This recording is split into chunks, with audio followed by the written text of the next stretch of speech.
Good morning friends. তো ঘুম থেকে উঠেছি আজকে 4:45, প্রায় 4:30 বলতে পারো।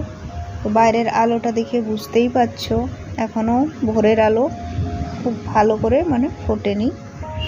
তো আর ঘুম আসছে না, জানি না প্রেগনেন্সিতে আমারই এরকম হচ্ছে না বাকি জনেরও হয়।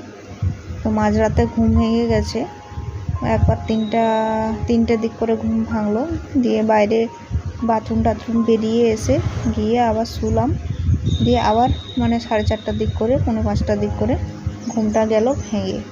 তো ভাবলাম আর শুয়ে থাকবো না, যেহেতু ঘুম ভেঙে গেছে। মুখে হাতে একটু জল নিয়ে ব্রাশটা করে ফ্রেশ হয়ে নিয়েছি, কিন্তু বাসি নাইটিটা এখনও চেঞ্জ করিনি, ওটা পরে চেঞ্জ করব। এই এঁঠো বাসনগুলো ধুয়ে নিই তারপরে। আর আমার শরীর তো বুঝতেই পারছো, পুরো প্রেগনেন্সিতে সবার যেরকম অনেকের প্রবলেম থাকে না, ভালোভাবে মোটামুটি পেরিয়ে যায়।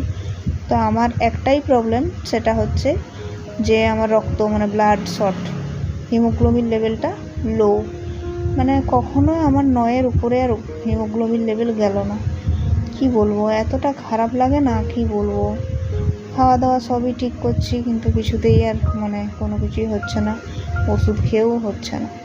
তো তোমাদের সাথে কথা বলে দেখো বাসন টাসন সব ধুয়ে নিলাম। এরপরে যে ওভেনটা ভাবছি একটু ভালো করে ধুয়ে নিই, মুছে নিই আর কি, কারণ ওভেনটাতে রান্নাবান্না হবে তো। আর আজকে না একদম রান্নাবান্না বেশি কিছু করবো না, তোমাদের সামনে না সব কিছু দেখাতে ইচ্ছে করে, কিন্তু কিছু জিনিস হয় না, দেখাতে পারি না, জানো তো। শরীর টানছে না, হয়তো মন ভালো লাগছে না, কোনো রকমের রান্নাটা করে গিয়ে শুয়ে পড়ছি, একটু খুন্তি নাড়ছি গিয়ে শুয়ে পড়ছি, এরকম হচ্ছে। কি বলবো বলো তো, ব্লাড লেভেল কমে গেলে যা হয়, তখন আর ক্যামেরা অন করা অফ করা আর একদম আর ইচ্ছে নেই। তারপরে যে বাসি নাইটি চেঞ্জ করে আর কিছুগুলো নাইটি আছে ওগুলোকে ভাঁজ করে নিচ্ছি। তো আমাদের যেহেতু রুমটা চেঞ্জ করা হচ্ছে, তো জিনিসপত্র সব ছড়িয়ে ছিটিয়ে আছে, কারণ শোকেসটা নিয়ে চলে গেছে আর টেবিলটা যেটা এখানে ছিল সেটাও নিয়ে চলে গেছে।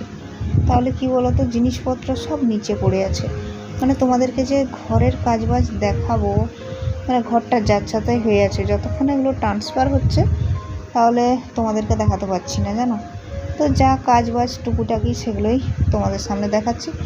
আর আজকে যেহেতু আমি দেখতে যাব বলে, যে ভাড়া বাড়িটা কেমন কি জিনিসগুলো নিয়ে গেল, কেমন কি রেখেছে, তো তোমাদেরকে একটু ভিডিওতে দেখাবো, কারণ আমি যেহেতু গেছিলাম আর সেটা একটু ভিডিও করেছি, তো তোমরা একটু দেখে বলবে যে কীরকম হয়েছে, বুঝলে তো।